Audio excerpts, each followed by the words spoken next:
The diseases of attitude. It's never that pleasant to talk about the negative, but we got to talk about it because life is part negative. These attitude diseases are like weeds that grow in the garden. It's a normal part of life. Here's a good phrase to note. Negative is normal. It's not successful, but it's normal. It's part of life. And here's the next key, in my opinion. You must learn to handle the negative. Don't ignore it. Handle it. Now, I know some people teach the other way. And listen to them, and listen to me, and then make up your own mind. Right? Don't be a follower. Be a student. But I say you got to handle the negative.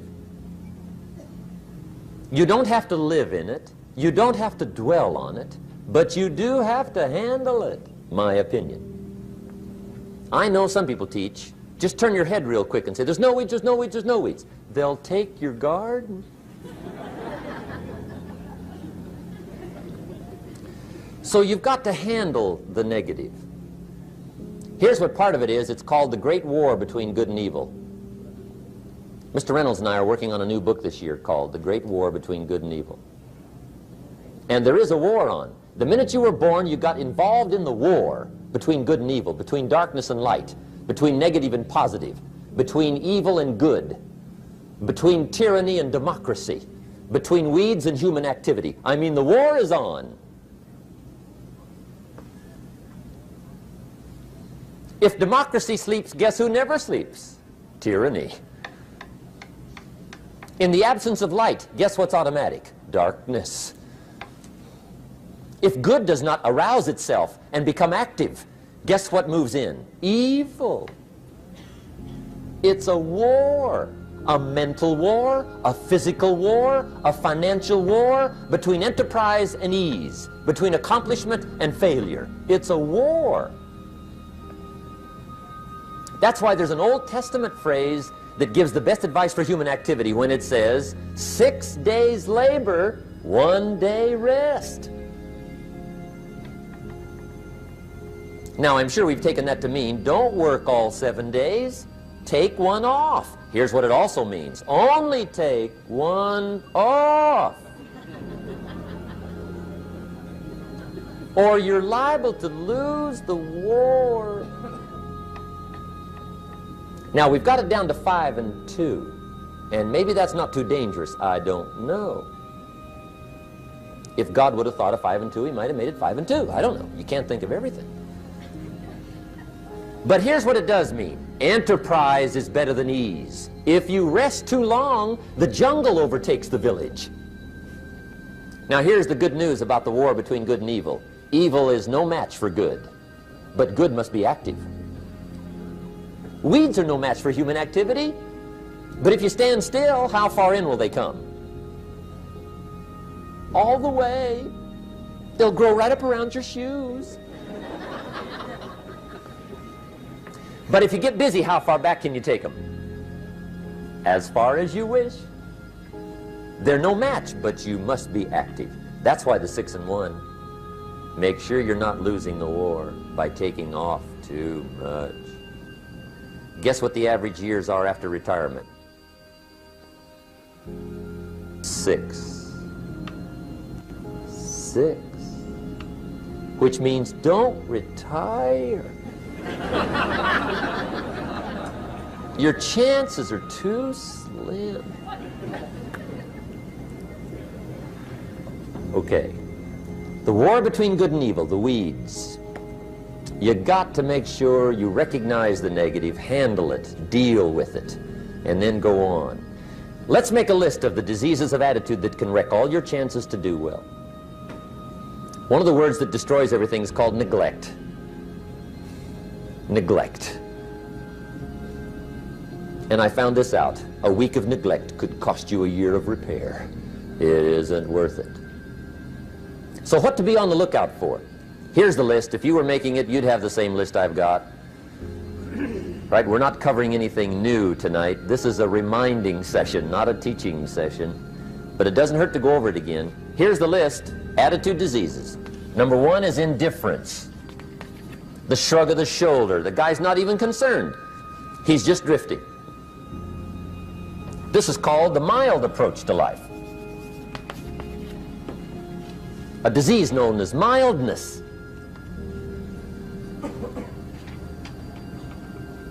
The guy says, well, I can't see getting all that worked up.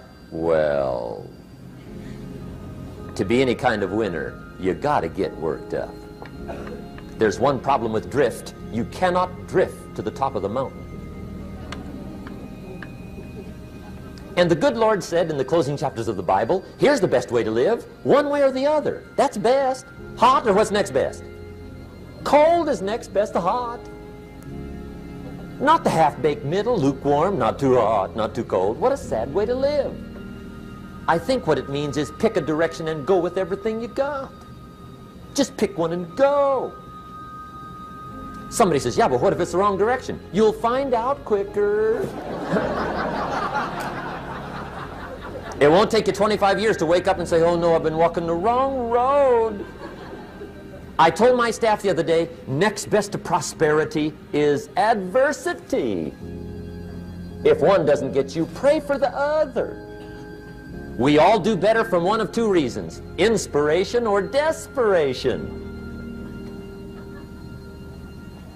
And I don't wish anything bad on you tonight, but if you're not inspired, I hope a wagon comes down your rut.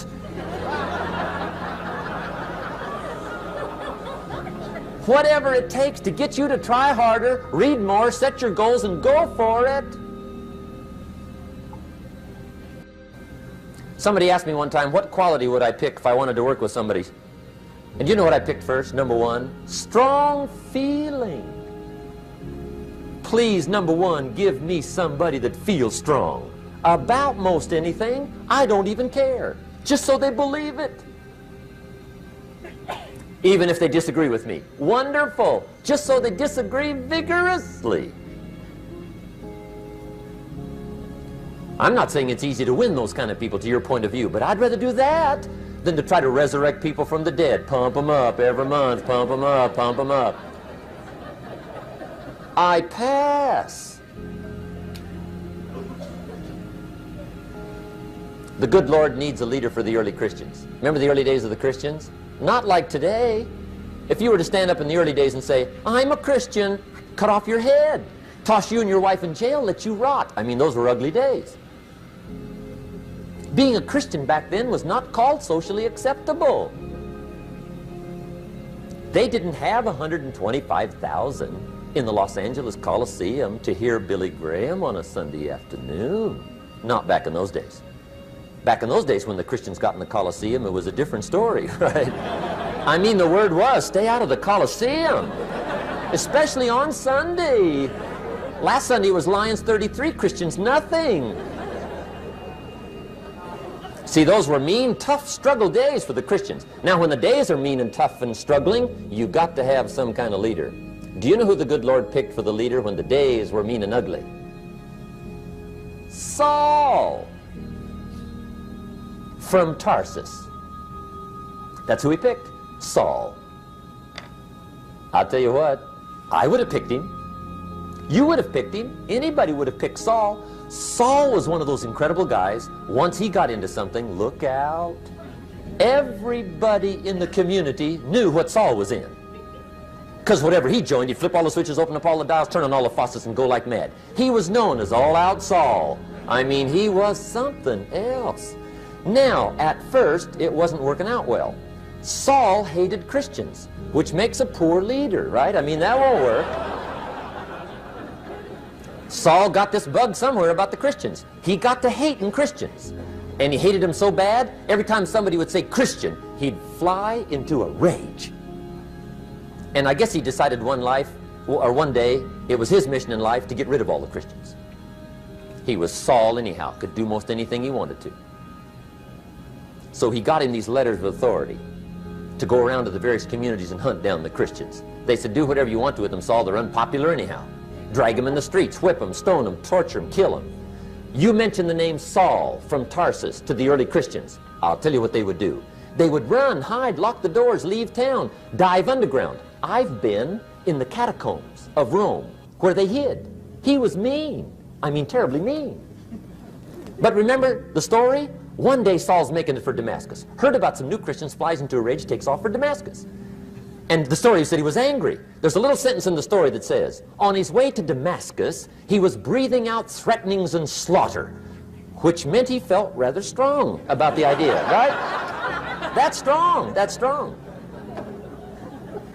But on this journey, right, according to the story, as Saul was making his way to Damascus, the good Lord looks down out of heaven and says, there's my man, Saul. He's got to be something else. And according to the story, this great light shines out of heaven, knocks him flat, right off his horse, grinds his face in the dirt, and blinds him for 3 days. The good Lord using recruiting tools we can't use, but when you're Lord, right? To make a long story short, Saul from Tarsus becomes converted to Christianity. He becomes Paul, the great leader, the apostle. And without a doubt, the good Lord got him a dandy. One he didn't have to pump up every month. In one of his later writings, he said, the things I once hated, I now love. The things I once loved, I now hate. See, that's strong. Here's the key to the good life. Learn to put everything you've got into everything you do. Whatever you are doing, pour it on. It will quickly open up into opportunity or quickly disclose to you that you ought to be doing something else. The delusion is, if I had a better job, I'd really pour it on. See, that's delusion. Wherever you are, pour it on. Don't give somebody half a job for a day's pay. Pour it on. See, that'll help change your life. Get rid of this disease. Here's the next attitude disease, indecision. Mental paralysis. The guy can't make up his mind and it becomes a disease. Pretty soon he knows he's got it. The guy says, well, I know I'm on the fence. But he says, what if I get off on the wrong side? Listen, after a while it doesn't matter. Just get off. Any side will do. A life full of adventure is a life full of many decisions.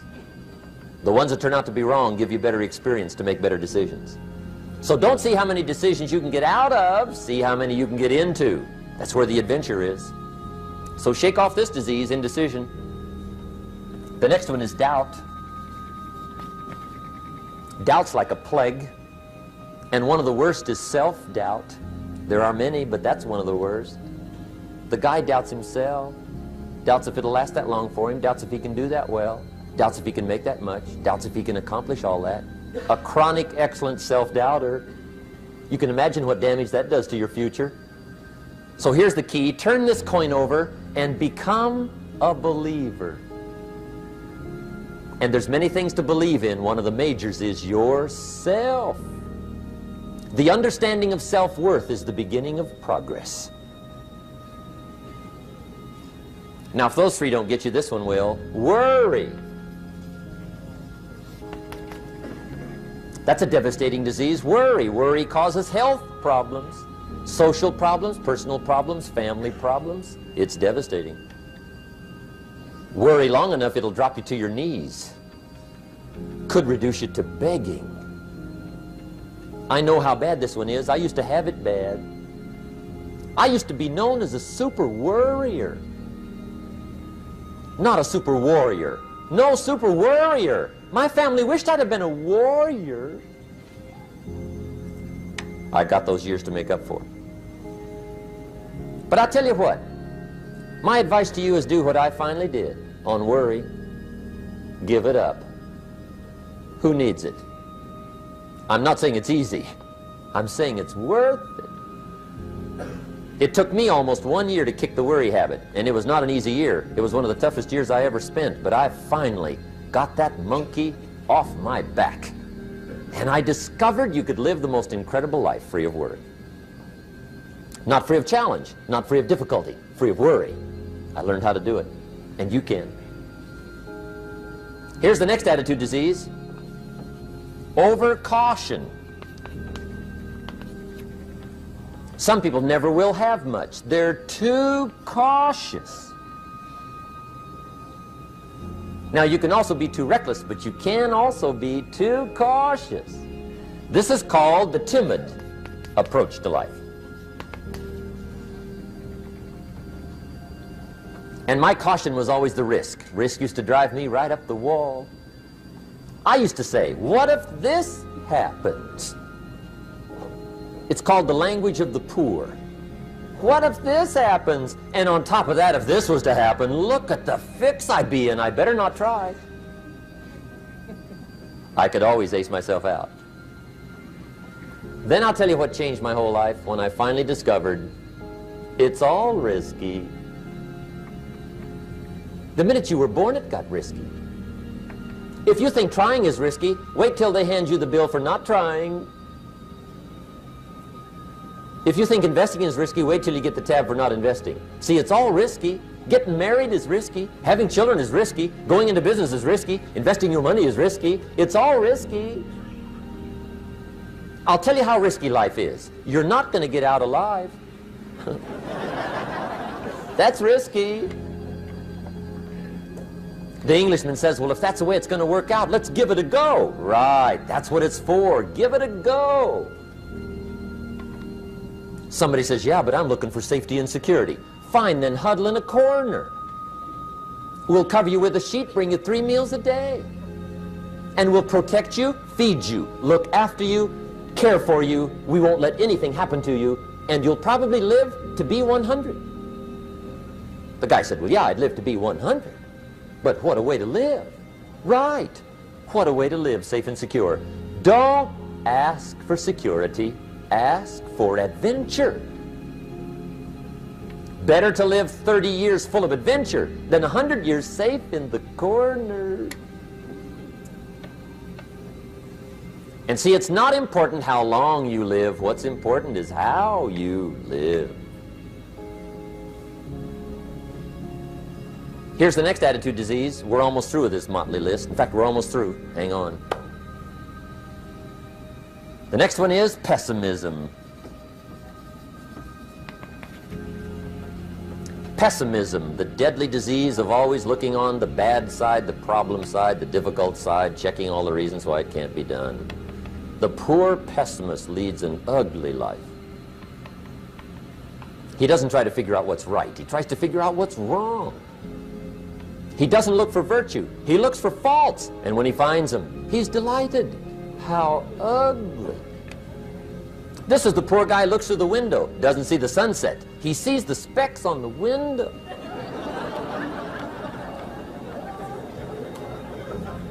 And this is the poor guy, right, who rushes up, takes such leave of his senses. This guy rushes up and he says, I've got 5 good reasons why it won't work. He's so dumb he doesn't know all he needs 1. He's got 5.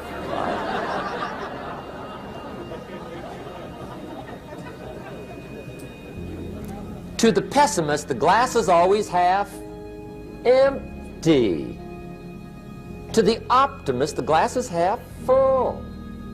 Why would the same measure affect people 2 different ways? Answer, it all depends on how you look at it.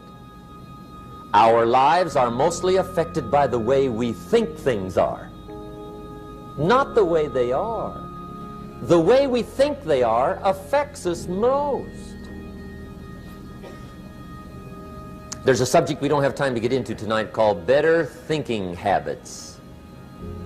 One of the major things Shove taught me when I met him, he said, poor thinking habits keeps most people poor. Not poor working habits. Most people work hard, but they don't think hard. And Shove taught me that the mind is like a factory, a mental factory. And whatever you think about all day long pours ingredients into this mental factory. And that's what builds the economic, social, financial fabric of your life. He quoted me a Bible phrase that says, as you think, so you become. How awesome. When he talked about poor thinking habits, he had me. I used to start the day reading the morning newspaper. I mean, you can believe that or not. I'd get a cup of coffee and read the paper. I'd load up on wars and riots and murders and stabbings and killings and bank robberies and muggings and car wrecks and tragedies. I'd even read the back pages. I seem to like that stuff for some weird reason. I'd load up on all that, and then I'd start the day. You can imagine the kind of days I used to have. You walk around on your financial knees. They call you economic peewee.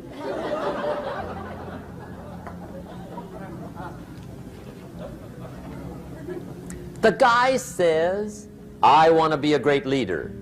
Wonderful. The first thing we do is follow him to his house. When we get there, we walk in and check his library, number one. Somebody says, well, why check his library? The reason is because what a man reads pours massive ingredients into his mental factory, and the fabric of his life is built from those ingredients. You would not believe what some people have got in their house to read. You would not believe. One of the best dressed up words I know for a lot of it is trash. Can you imagine dumping a barrel of trash into this mental factory every day and coming out with a rich, dynamic, positive life? It can't be done. You might as well try making a cake with cement. The kids back in Danbury, Connecticut, high school, they're asking me questions one day. I'm talking to the kids. Kids got good questions these days. One of them said to me, Mr. Rohn, how do you build the good life? I said, it's simple. It's not easy, but it's simple. Here's how you build anything. Select the right ingredients, keep out the wrong ingredients, and it starts with thought. Everything starts with thought. So you must be wise and careful what you think about, because that starts everything. You got to be wise and careful. I asked the kids, what would happen if somebody dropped sugar in my coffee? They said, well, you'd be okay. I said, what if somebody dropped strychnine in my coffee? They said, well, you'd be dead. I said, correct. Lesson one. Life is both sugar and strychnine. You gotta be careful. I said, what if my worst enemy drops in the sugar? They said, will you be okay? I said, what if my best friend, even by accident, drops in the strychnine? They said, well, you'd be dead. I said, correct. Lesson two. Watch your coffee.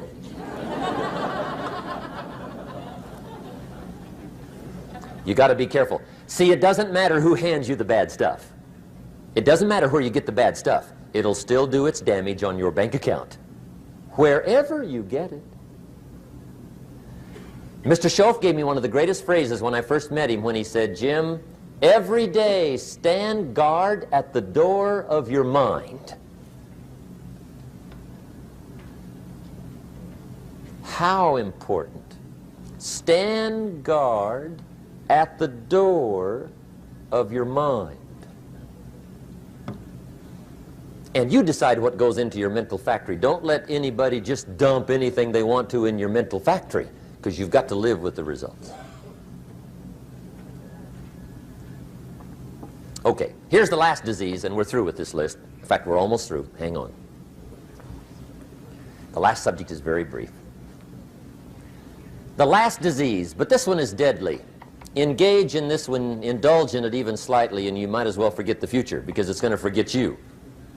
Complaining, crying, whining, griping, a Bible word called murmuring. See, that'll ace your future. Spend 5 minutes complaining, and you have wasted 5. And you may have begun what's known as economic cancer of the bone. Surely they will soon haul you off into a financial desert and there let you choke on the dust of your own regret. I hope I said that well, so you won't forget. It's a deadly disease.